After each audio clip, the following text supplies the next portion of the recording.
Church After Hours. This is episode 25. Make sure you guys like, comment, subscribe, and please share this with all of your friends and family.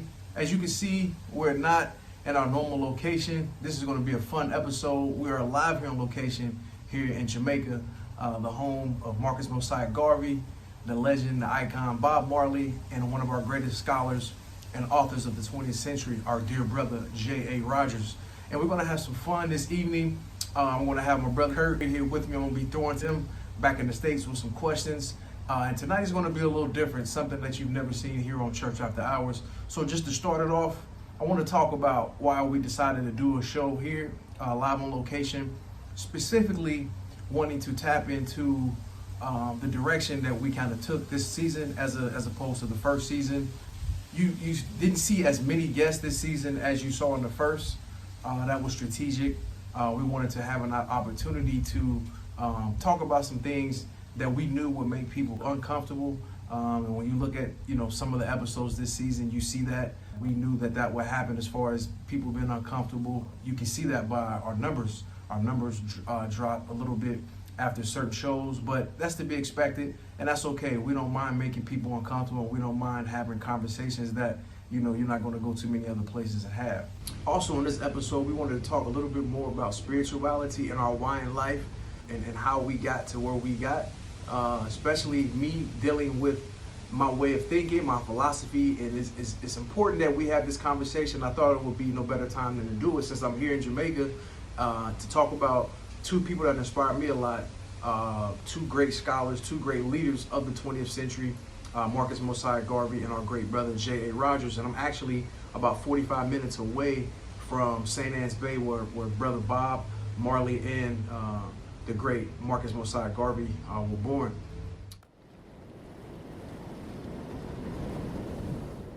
Now that we've had an opportunity to give you the lay of the land of this week's episode, we want to do our normal weekly recap of the previous episode. And before I throw it to my brothers, I'm going to go ahead and go first. I thought episode 24 was a great episode. I told my brothers after it aired, I thought it was probably our best episode cohesive-wise as far as rhythm and pacing. I felt like we really did a good job getting in and out of different segments.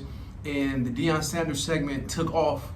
We understand Coach Prime made the decision to leave Jackson State and going to Colorado, and I had a lot of people in the comments section talking. So keep sharing that video, keep liking it, and keep the conversations going. We love to hear from you guys and have an opportunity to share back and forth with you and learn from you guys as much as you hopefully learn from us. Also, the church merger was a powerful segment in that last show about more churches merging together, and then white Jesus. We talked about that image and how it annoys us a lot of times and how we keep seeing that image and how it seems to be not going anywhere.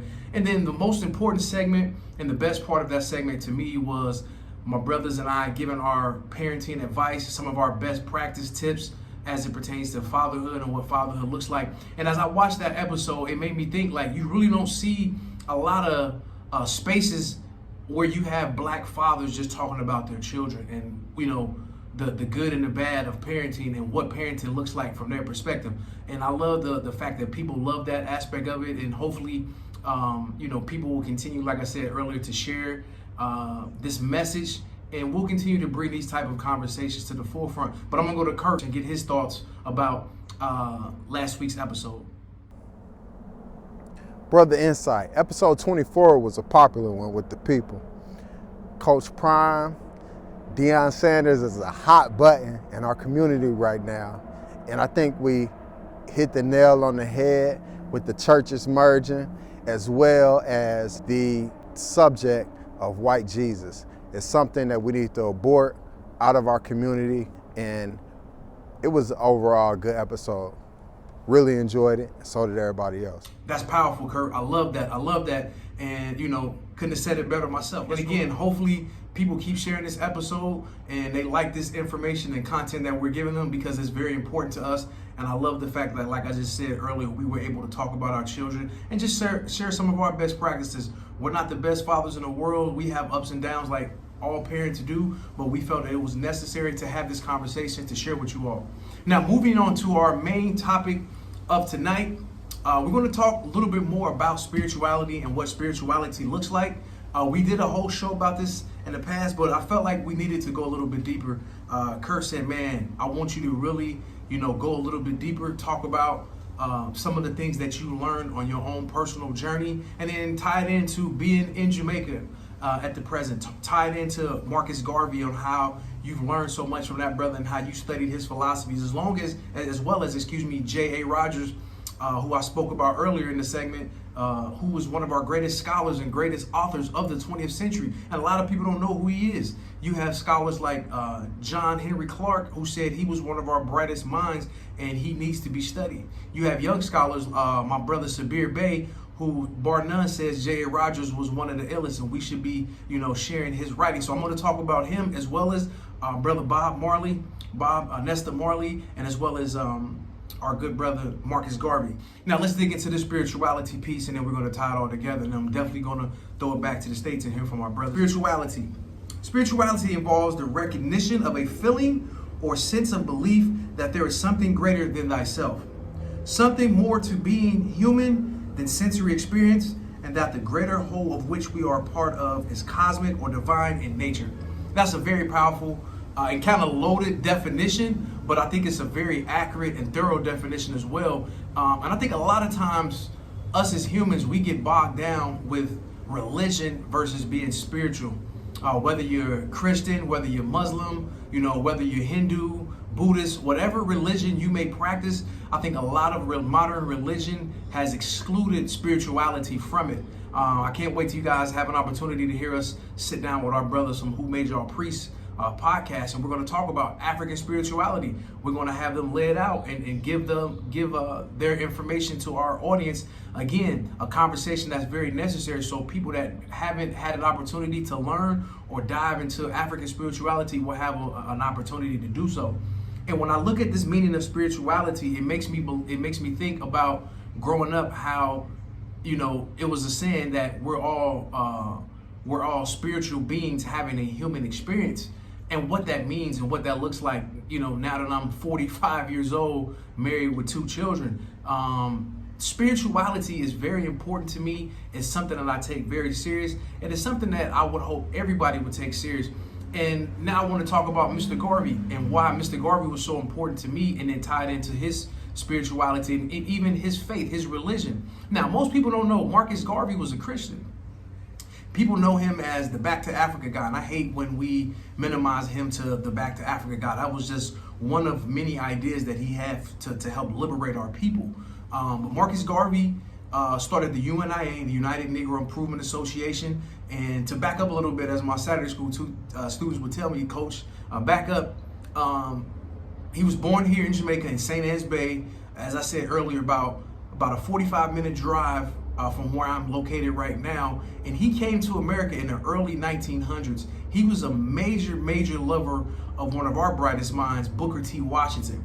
And his goal was to set up a school like Tuskegee in Alabama here in Jamaica. So he said, what better place to go and what better person to learn from than Booker T. Washington? So as he was making his journey from here to the States, he got to Alabama, and by the time he got there, unfortunately, our great elder, now ancestor, Booker T. Washington, had passed away.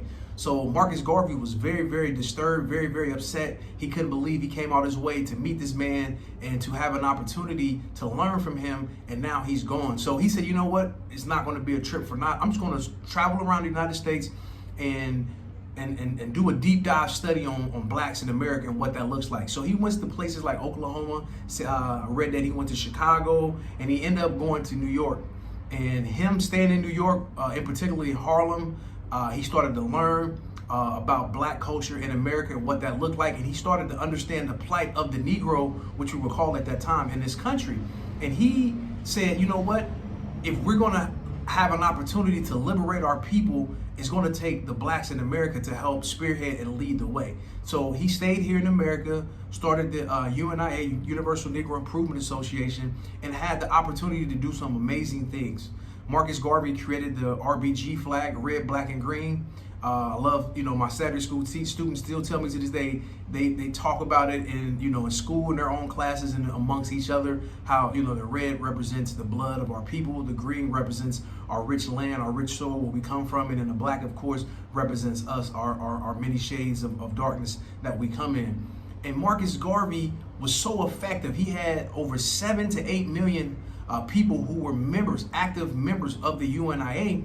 And I remember teaching these lessons in my Saturday school, and the kids always say, well, how did he do that? How did he galvanize so many people across the globe, black and brown, whether it was in America, here in his home country, other places like Central America, South America. I even have pictures that you can see where he had hotels and restaurants in Limon, Costa Rica, which is about an hour and a half from San Jose, and how the people there still talk about how their parents remember Mr. Garvey coming there and having meetings and things of that nature. So he was able to bring all of our people together, everybody from the Caribbean to the motherland, all the way to America and in between. And he was a very effective leader. And I think the fact that it's not that he was ashamed that he was Christian. I think Mr. Garvey was smart enough to know that religion has been something that has separated our people for quite some time. And that was something that he didn't want to lean into. You look at Malcolm, you look at Martin, one is a Muslim, one is a Christian. So you may agree with Mr.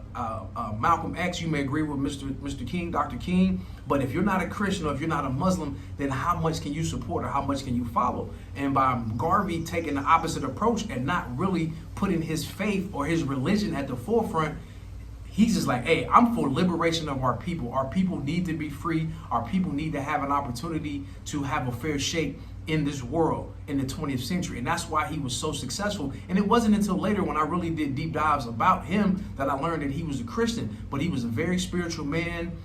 He was a man that had convictions of seeing his people come, to great, great heights. And unfortunately, he was deported out of this country, out of America, and ended up moving to Europe, where he ended up passing away some years later after he had got deported for horrible reasons. They said that he was committing mail fraud, which we know was not true. It was trumped up charges. But the fact that he stayed spiritual, the fact that he didn't allow his religion to overshadow his message, and people, our brothers and sisters in the Caribbean who may have been, practicing Catholicism or practicing Islam or practicing Christianity, all came together because he put us first. And the fact that he was about us moving forward, I think that's why he was so successful. And I think a lot of times we get caught up on our religion, and I'm not telling anybody to denounce your religion or don't, put your religion at the forefront. But I feel like if we were more spiritual and if we had better practices of spirituality, then it will make it easier for us to be able to come together and us not have these, barriers that divide us from each other, so on and so forth. So we have to do better in that regard.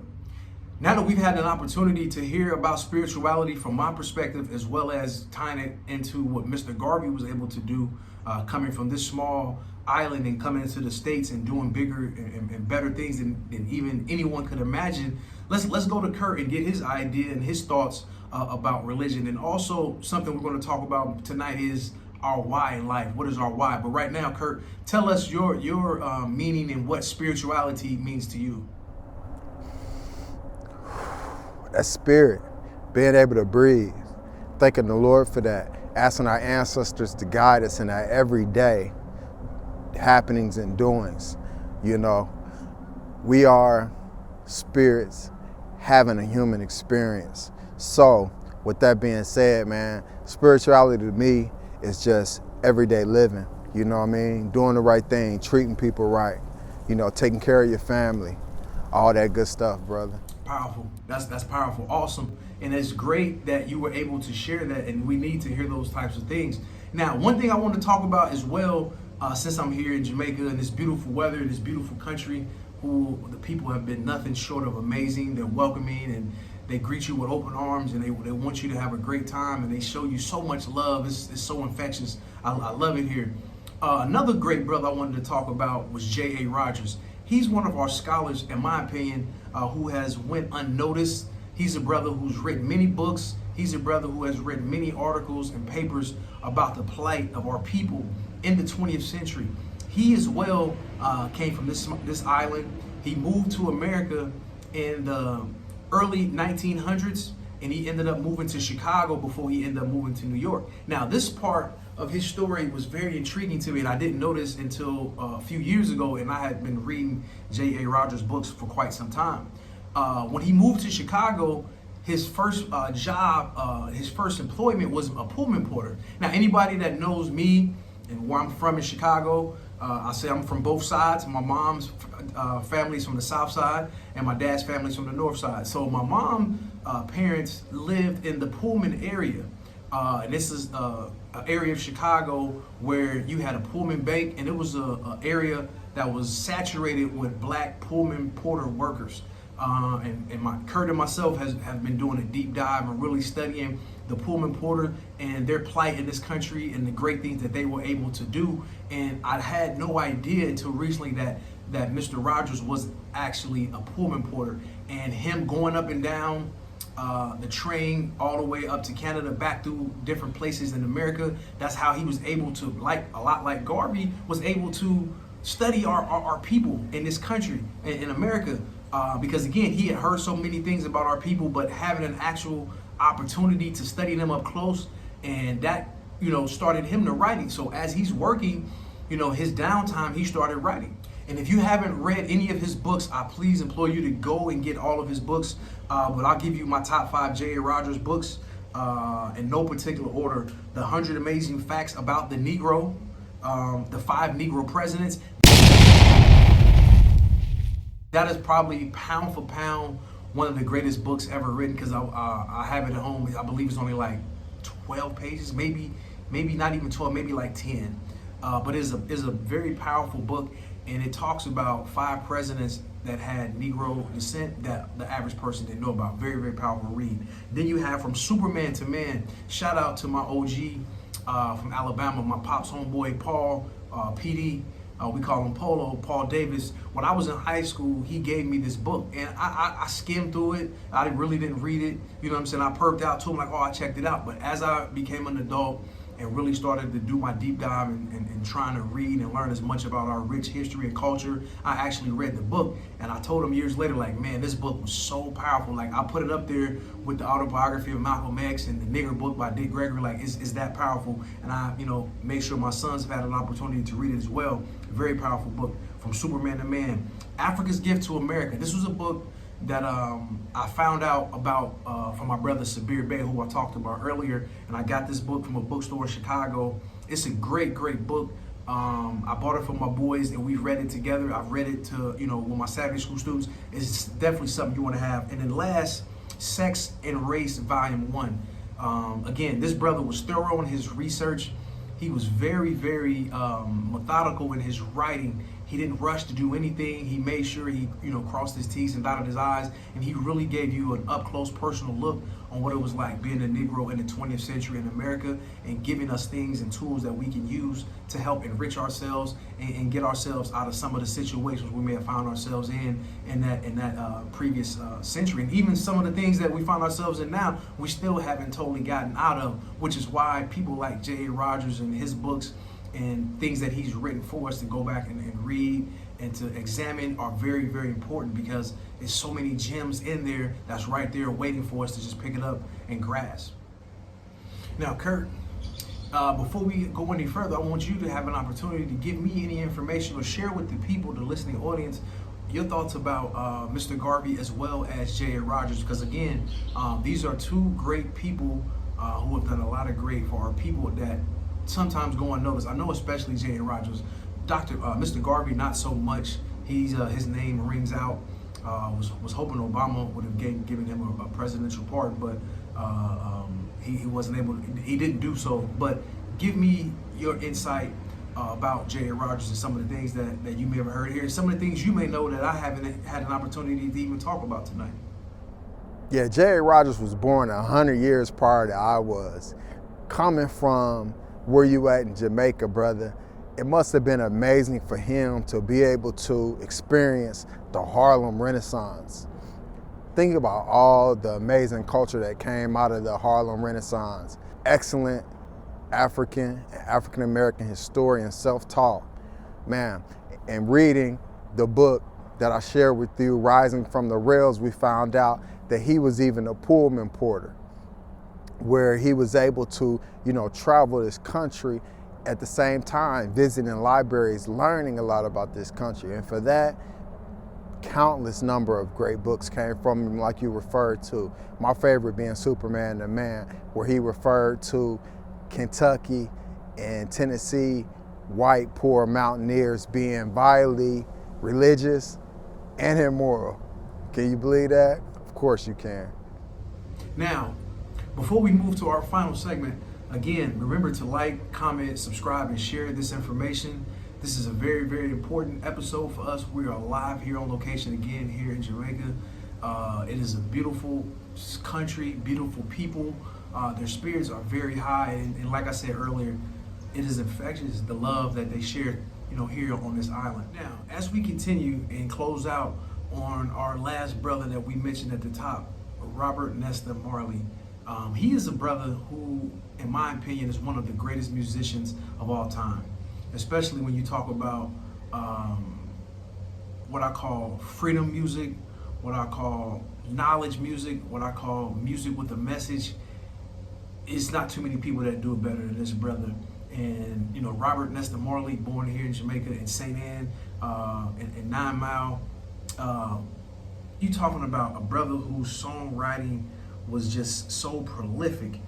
When you talk about songs like Could This Be Love, you talked about I Shot the Sheriff, Get Up, Stand Up for Your Rights. Like, these type of songs was message music and music that had a purpose. And again, on this podcast, we've talked about how a lot of our music here and abroad has become watered down, and it doesn't have that same message that it used to have. Because when I listen to artists like Mr. Marley and others, they had messaging, they had knowledge, but you was also able to, get down and kick it and have a good time and party.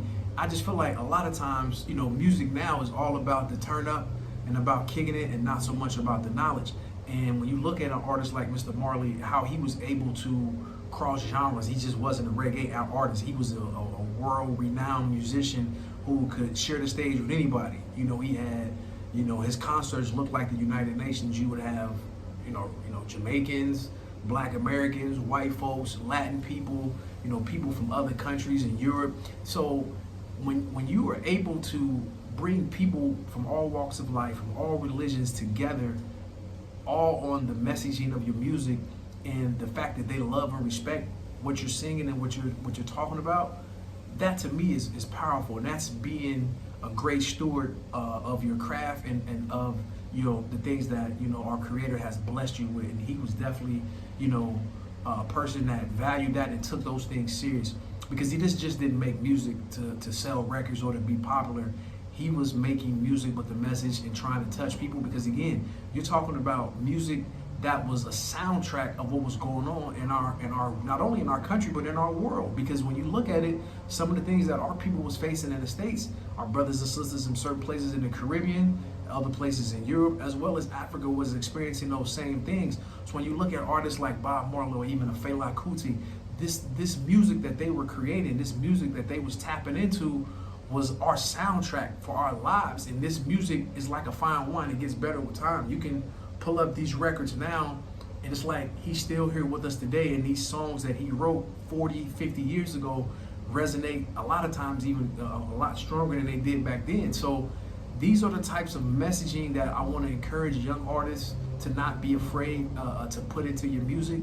I want you all to take risks, and I want you all to make sure that you always remember that to whom much is given, much is required. And if God, the Creator, has given you a gift and an opportunity to share your voice and your message with the world, be responsible. Don't just put music out to chase dollars or to chase album sales or to chase popularity.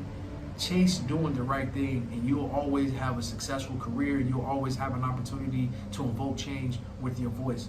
And again, shout out to Bob Marley and to all of his children, man. Kimani Marley, Stephen Marley. These brothers have done a great job of carrying the mantle of their father and continuing that messaging music, continuing to make that knowledge music, that music that resonates with people's souls, and that music that, you know, is unapologetic. And we need to hear that, and we need more of that. So again, we have two more segments left, and we're going to get out of here. But again, thank you all for listening thus far. It has been a great episode. It's been a great time here in this beautiful country, and I'm so elated that I'm able to do this here and pay homage and respect to these three mighty ancestors that we've talked about so far tonight. And before we go to the next segment, Kurt, give me a Marley story, or give me something that you love about our ancestor that you want to share with the public. Brother Bob Marley, what an amazing man. What an amazing man. And like you said, his music still stands the test of today. What really sticks out to me, speaking on Bob Marley, especially with us talking about spirituality, is the former CIA operative that spoke about him being tasked with the mission of putting something in Bob Marley's shoe that pricked his foot and gave him, you know, the disease that led to his death. They said his music was that spiritual and that powerful, and they did not want that to be able to penetrate us and help us towards freedom. Man, what an amazing guy that they had to kill him because of how powerful his music was. Wow, that's dope. That's dope. And again, that brother will always live on in our hearts and in our minds and in our spirit, because the music that he made affected the world. It penetrated our souls, it penetrated our spirits, and it lives on with us forever. As long as there's people on this planet, he will be known, because his music transcends times, it transcends eras, it transcends genres, and it's music that will stand the test of time from here on out throughout the end of this world. So shout out to Brother Bob. Now, this is a segment that we are going to jump into tonight, and it's Sinners and Saints. This Sinners and Saints story takes place in Chicago, Illinois, and the star of this story is none other than my father, and I'm his co-star. And this story is classic to me. And again, my wife and my friends will tell you, my sons are getting older, and I'm getting very nostalgic and thinking about time, you know, here coming up really soon, that they're going to be, you know, moving on and going to college and, you know, starting their own lives, and it'll just be me and my wife. So I get nostalgic and think about moments when I was younger or when they were younger, and I was thinking about this story, and I wanted to share it with you guys because I think it's hilarious, and I want to have an opportunity to throw my dad under the bus, because he's our main critic of this podcast. If me and Kurt doing something that he don't like, he don't mind voicing it and telling it to us and trying to be the executive producer and all that kind of stuff. So I got to throw him under the bus. I know he'll appreciate this story, so it's a good laugh for everybody. So the year, I believe, is 1985, 86. I had to be about 8 or 9 years old. It's a Saturday morning. Anybody in Chicago know we stayed on 97th and Kings Drive, 9754 to be exact, right across from Chicago State University. And this Saturday morning, my dad is taking me to basketball practice. Shout out to my now deceased Uncle Reese, aka Butter, as his brother and cousins call him. He was my basketball coach. I played basketball at South Central Rec Center, right over on Avalon, right around the corner from my Aunt Sheila's house. We call her Aunt Cootie. So my dad is taking me to basketball practice. So anybody that knows, when you coming down Kings Drive, 97, you come into 95th, you bust that right, and then you go down about 5 or 6 blocks, and you bust a left on Cottage Grove to get to her crib and go down 83rd and then cut across. So me and my dad bust the right on Cottage Grove, and I mean on 95th, excuse me. So this light on 95th and Cottage is taking forever to turn. And my dad is like, bump this, man. I'm about to just cut through. I don't know what's there now. It may be a gas station or something now, but back in the day, I think it was like a little, like a mechanic type, Meineke type shop. Some pops was like, forget it. I'm not waiting at this light. It's taking too long to turn. And he probably forgot this story, but he turns and cuts through the Meineke and gets back on 90 on Cottage Grove, headed north. All of a sudden, a cop out of nowhere, because he didn't see him and I didn't see him, comes out of nowhere and whoop, whipped on us. So my dad is like, man, get down on the ground, act like you sick, act like you sick. I'm like, what? He's like, act like you sick. I'm like, oh snap, okay. So I get into character. The cop comes, sir, license and registration. Pop gives him the license and registration. So dude, like, you do know that was an illegal turn. He's like, well, I'm in a hurry. My son is sick. I'm trying to get to my Aunt Sheila's house. You know, she's right down here on 80th and Avalon. She has his medication. So I'm, you know, balled over, just looking crazy, just, you know, doing my Denzel. I'm acting my butt off, right? So the cop is like, all right, you good? Hurry up, get this boy there, and don't hurt nobody while you going there. So I tell this story because I was watching the internet and I seen a meme that came across about this little young girl who was with her dad and how her dad was speeding and the cops pulled him over. And the young lady, the cop came to the car and she's like, I gotta go boo-boo, I gotta go boo-boo. That's why my daddy was speeding. So the cop ended up letting him go, and the dad was like, why'd you say that? He's like, I didn't want you to get the ticket, daddy, and I saw it on YouTube and I figured it'll work. So when I heard that story, I was like, okay, I got a story similar to that. So I wanted to share that with the listening audience tonight. So Pops, I know you remember that one, that was a classic, and we didn't get no ticket that day, so. As we have now made it to the end, it's now time for our newest and greatest installment of the show, and that's called The Message. And this message comes from Higher Perspective. It's an organization that puts out these great quotes, and I love this quote, and I want to share it with you guys today, and I'm gonna throw it to my bros, and we're gonna close the shop down for tonight. You don't need religion to have morals. If you can't determine right from wrong, you lack empathy, not religion. I'm gonna read that again because I feel like that's a powerful, powerful quote. You don't need religion to have morals. If you can't determine right from wrong, you lack empathy, not religion. I'm gonna go to my brother Kurt and give your thoughts about that quote, and then I'll, give my thoughts and we'll close it down. Yep, totally agree with that. Religion is not needed. It's something that people enjoy doing, and definitely fellowshipping with other people is always good. But empathy and morals should be in you, as far as just something that's God-given. You should know right from wrong, just in your heart, as I believe. Like I said before, spirit to me is breathing. This is spiritual right here, just being a good person. Great quote, my brother. Peace. Great takeaways. I concur wholeheartedly. And again, sometimes we get caught up and again, to bring it full circle, we started talking about religion tonight. We get, caught up in religion and what our religion permits us and doesn't permit us to do, to where sometimes we lose empathy and sympathy with each other as human beings, as being those, spiritual beings having a human experience. And I think this quote taps into that.